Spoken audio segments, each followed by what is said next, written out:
El Malick Ndiaye yow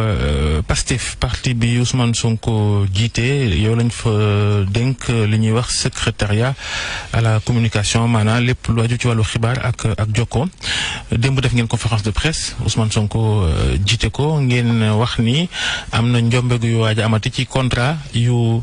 Macky Sall di waaj a signeel ay nit yu cosaanoo ca Turquie jëm ci fer ba ngay xam ni moo nekk ci suufu Falémé ba ci Sénégal boori Sénégal googa am nañu leen tuumaal ni ay sóob la ndax indiwu leen ay firnde yu leer ci tuuma yooyu ngeen yëkkati. jërëjëf Babacar maa ngi tàmbali di leen nuyu di nuyu auditeur RFM yëpp fépp fu ñu nekk ci Sénégal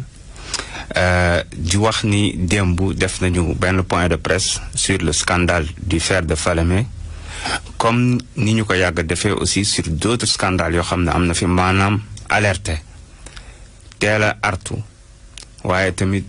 teel a yee askan wi ci ay njombe yoo xamante ne ni xëy na suñu ko bàyyee mu jàll mën na indi ay yàqu-yàqu wala mën na xañ Sénégal xañ askan wi lu bari ci seen koom-koom noonu lañ ko defee woon ci yeneen yoo xamante ne ni ci wàllu impôt bi ci wàllu pétrole bi ci wàllu domaine bi ngeen dégg mbirum suuf si ak tey jii nii par exemple ci wàllu fer bi ci wàllu gaz bi tamit donc dafa am solo boo nekkee parti politique nga ne da nga jóg pour participer à la gestion de la chose publique maanaam da nga jóg pour engagé wu ngir sa réew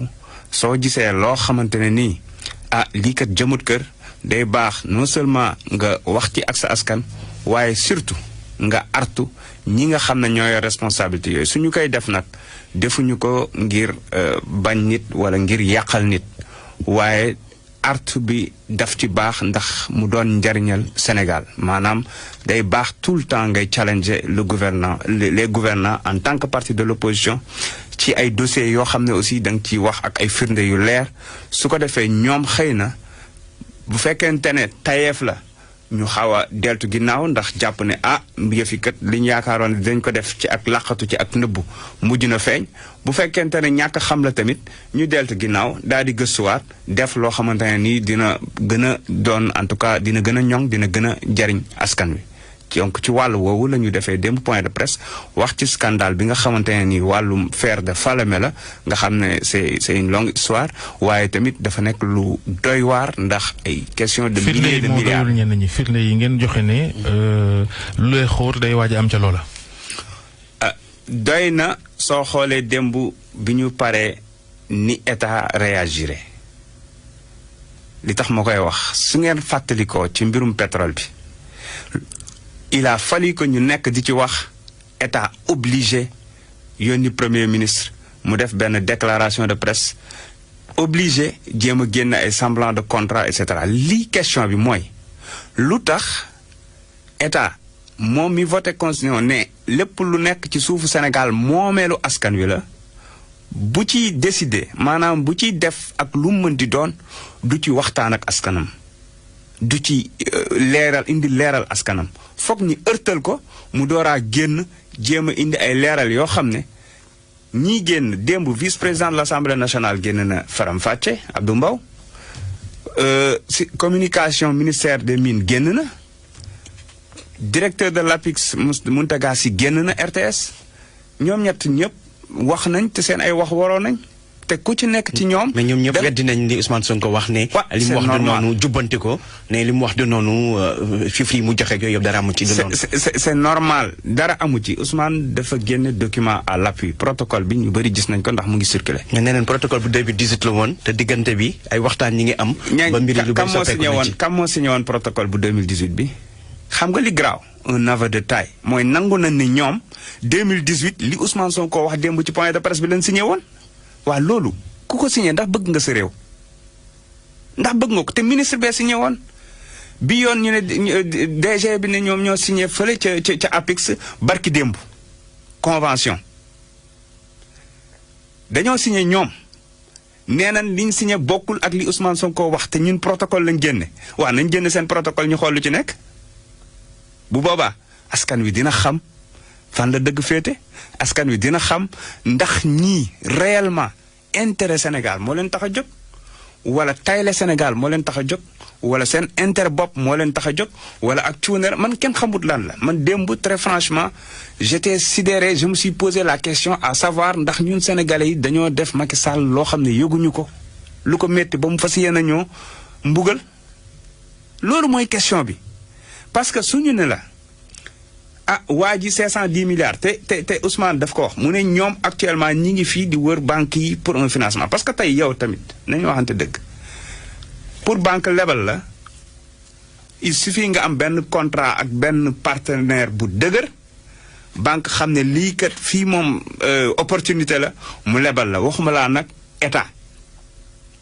nga fas yéenaa rassembler benn 60 milliards pour mën a avancer nga nekk nga koy wutee ci banque sénégalais yi ñu ne la moom protocole bi li ci nekkoon ñoom 510 milliards la waa ji di investir sur 25 ans pour gagner 10 187 milliards rappelez-vous ñaata milliards la ñuy wax ci dossier pétrole Petro-Tim 6 000 milliards bii nii c'est 10 187 milliards. mais ci côté boobu sax maa ngi lire tey ci observateur Amadou Camara directeur MIFERSO ne Ousmane Sonko ni mu yaakaare mbir yi demee ni du ne contrat bi 1 million de tonnes lañ kii par an mais entre 70 000 et 80 millions sur 25 ans nee na foofu njumte bu rëy la boo xam te ne dafa jaxase ni mu yaakaar ne contrat bi loolu la loolu amul ci. Ousmane Sonko waxut lu nekkul ci protocole MOU bi Memorandum of Understanding bi ñu signé le 9 octobre Sophie Gladima-Sy bi signé ko. ak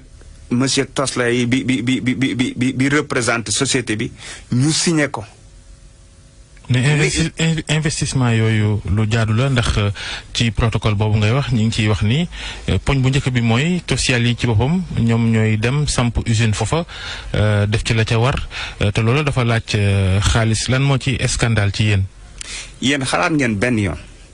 que ni société turque bi dina ñëw rek samp benn société sidérurgique pare ci. mine bee ko intéressé lay jóge ca mine ba mooy wax ji xëy na ñun jàpp nañ ne sax ArcelorMittal lañ signé woon ak moom baaxul waaye ñu ne la Arcelor décidé woon financé c'est 2 fois plus que li Tosyal yi nekk di nar a financé waaye daf ci Arcelor dañ ne woon moom day defar chemin de fer bi Dakar Tamba xoolal loolu ba njëriñ la mën a indi Sénégal yemu ci ne day defar port minéralier bi aujourd'hui ñoo defar port minéralier bi xam nga en cours nañ wax nan lañ joxe marché bi kan nañ ko jox et cetera li am solo mooy ñoom nañ ñu wax ñaata la waa ji investir naka la demee ñaata la ci gagné exonération fiscale bi nee nañ du 10 ans nañ génne ñaata la supposons ñoom li ñu wax am supposons ñoom ñu ni ah barki démb la ñu signé contrat parax yi signé contrat barki démb. kam moo ko signé war nañu ko wax ndax signature DG APIX moom moo ëpp valeur signature ministre Sophie Gladima-Sy bi wala nu mu fa demee ñoom nañ ñu ko leeral parax nañ signé nañ ñu wax li ñu signé lan moo ci nekk ndax alal bi alalu Sénégal la wax ji yépp loolu la alal ji alalu Sénégal la munoo di buur di bu mi di décider nu mu la neexee te ñi nga ne yow nga def sa constitution nga ne les ressources minières yeeg yépp ça appartient aux Sénégalais waaye ba pare tu gouvernes sur le dos des Sénégalais kenn du yëg lii nii il a fallu que Pastef prononcé wu ci pour que ñu gaaw xam nga lii indi lii wane ne jannaxe nañ te lii wane ne xam nga boo tiitee rek li gaaw tax ñi gaaw dépêcher le directeur de l'APIX mu dem RTS pour jéem a indi leeraange su fekkonte ne ñoom teeloon nañ ko def ne askan wi kat nangam def séance d'information bu leer su boobaa Ousmane xëy na bu génnee da naan ah kii dafa nii liste la wala dara non li am solo mooy tey même su doon dañu jékki décider ne dañuy changer contrat bi def ko pour l'intérêt des Sénégalais gàcce ngaalaama Ousmane Sonko ak Pastef parce que kat Sénégalais naruñu woon a xam li nekk ci biir. protocole bi bu dee am ngeen lu ngeen cee ŋàññi itam seen nañ ci ay ngëneel ndax du feer rek la gaa ñi nar a explorer am na yeneen fan naka noonu sax feeraay bi gaa yi di dajale fii di am problème parfois di ko jaay ak ñoom seen ku ne mën na caa gis boppam non loolu itam bu ngeen di wax ci mbir mi du ngeen ko teg ci table bi ngëneel yi. Babacar munoo tiim scandale bu mel nii protocole bu mel nii nga xool li ci Sénégal yépp nar a ñàkk nga ciy génne benn 0,01% de ngëneel déedéet man du ma mën a am. mais réew tamit investissement da ci am solo ay projet yoo xamante ne day amal njëriñ réew mi ak lu ñu ci mën a wax tamit. nekk na mooy doxal réew tam kenn weddiwu ko. waaye li fi jot a jaaragum ci contrat yi pétrolier gazier et cetera sénégalais yépp d'accord nañ que ni wax dëgg yàlla Sénégal daf cee ñàkk. ñi naan woy parce que amuñu matériel bi amuñu xam-xam bi c'est une grande première et cetera dañoo tayle suñu alal te le problème mooy lu ñu tayle 25 ans c'est presque une génération léegi. non bul dugal sénégalais yi yéen da ngeen di wax ñee tontu fi mu toll ni kay moom ci li nga xam ne moo nekk ci rawat na ci loxoy yoon leeragut mu ne soo loo wax ni Sénégal ñàkk na nangam wala nangam loolu moom seen i tuuma la ñee tontu tribunal ne jël na dossier bi nanu xaar ba xam du noonu am. ma ne ñun. dañ ci bind livre bu leer nañ wax lii ak lii lañ ci def loo xoor yii lañ ci def tudd nommément ay nit jusqu'à présent du ngeen ci dégg benn plainte pour diffamation wala quoi que ce soit parce que c'est bétonné c'est du noir sur blanc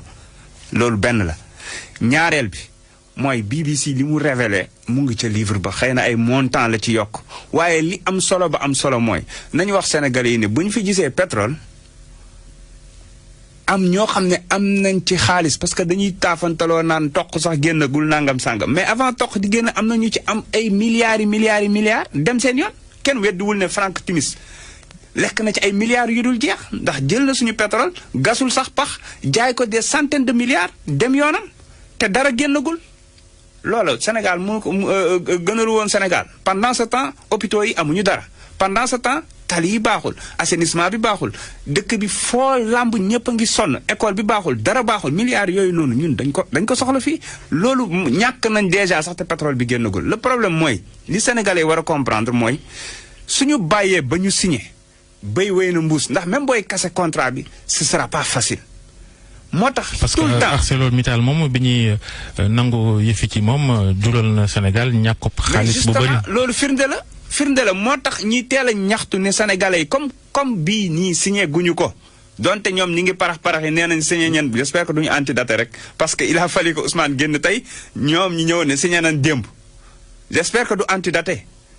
te comme amatul premier ministre amatul dara xaw ma ko. dossier bi lan moo ci lu bees dossier faire Falémé bi parce que bu ñu fàttali ko avant élection présidentielle bi ay candidats ay Sonko ay ñoom Pape Diop ak ñi bëggoon ne candidat ay ñoom Mamadou Lamine Diallo defoon nañ déclaration bu ni mel di sàkku ci président ne bu mu signé contrat bi ak dossier yi tey jii lan moo ci bees ba Ousmane Sonko taxaw ne day mbiri lu xawr am na ci. xam nga boo soupçonné ne scandale am na nga jot ay information que ni scandale am na di nga alerter. te avant élection yi wax dëgg yàlla ay ñu bëri ay candidats même ñoo xam ne mujj ñu am parrainage ñoom Mamadou Lamine Diallo et tous ces gens là alerté woon nañ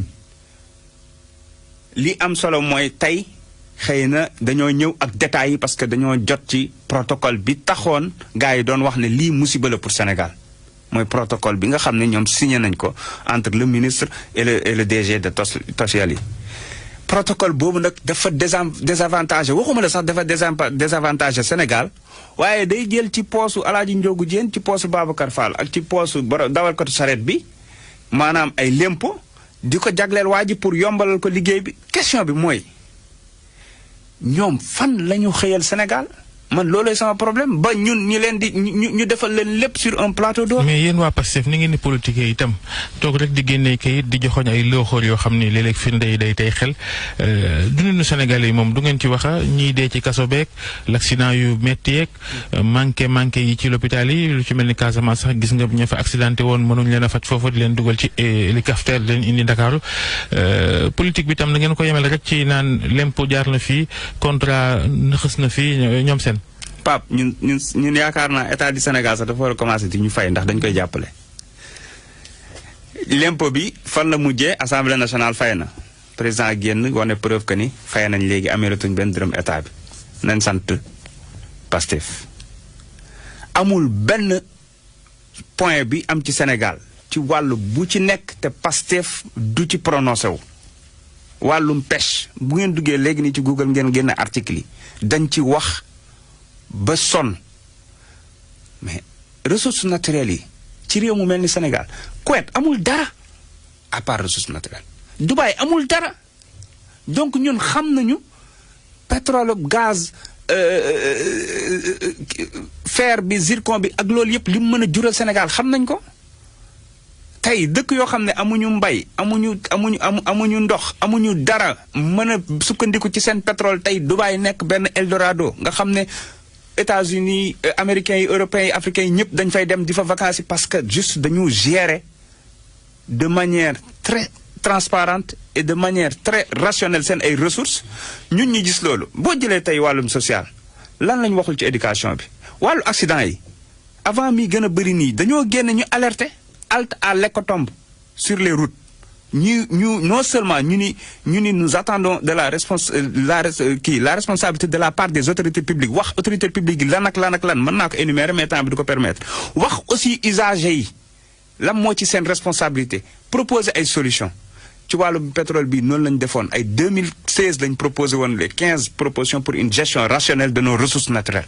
ñun on est un parti qui est fort qui a une force de proposition du ñu ñëw rek di critiquer pour critiquer dañuy alerter suñu gisee loo xam ne. mais tamit loolu dafa leen ko rek pour askan wi pour bëgg askan wi ak bëgg Sénégal parce que ay dividendes politique ngeen ci xalaat maanaam bu subaa ñu ne maa waxoon lii wala maa defoon lii tax ba loolu amul. li ñu wote leen dañ koy campagne politique. mën nañ ci yokk sax seen waa ji ci coowal 94 milliards yi mi ngi doon ut 12% yu mu ci am bu milliards yi génnee non. xam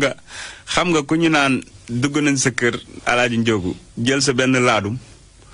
nga ne yow mi ko wax est-ce que bëggoo woon sàcc sama ginaar gi loolu rek lay tekki. 12% yi Sonko doon ut ci coowal. 94 milliards yi benn plainte moo ci am jusqu'ici benn su ngeen xamee beneen plainte wax leen ma ko te président Ousmane Sonko moo ko déposé. xam nga koo xam ne dañ nga liggéey pendant 8 mois ci benn dossier nga dem déposer ko ci table procureur dem def lettre d'information au niveau de l'inspection générale et au niveau de l'OFNAC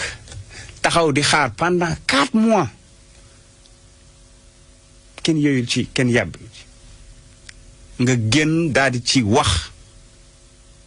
coow li takarnaase nga ne leen ku yaakaar ne dama la diffamé maa ngi ci ñëw nga ne ku yaakaar ne dama la diffamé laaj bi ma bëgg a laaj ma laaj ko directement 12% yi Ousmane Sonko doon wut ci 94 milliards yi bu ci jotoon def dëgg yàlla ngeen seen bamba maase wax am de dama la bëgg a wax ne amul benn yoon bu ñu la mënee génneel firnde ne Ousmane Sonko da ci doon liggéey pour 12 milliards te pour 12% te encore ma wax la benn affaire même Ousmane Sonko en tant que expert fiscal boo xam ne déglu rek dàq nañ ko ci gouvernement bi su jëloon dossier ne dama ciy liggéey fayeeku ci yoon may na ko waaye xel li muy jariñ mooy xalaat tey président Ousmane Sonko su fekkonte ne am na dara loo xamante ne ni ci dossier bi naka su du noonu wala taq na ci du déposer procureur ci procureur bañ a yëngatu mu jéggi ko fa dem déposer ci juge d'instruction fay caution bi ne dama bëgg ngeen leeral mbir mi. jërëjëf El Malick Ndiaye.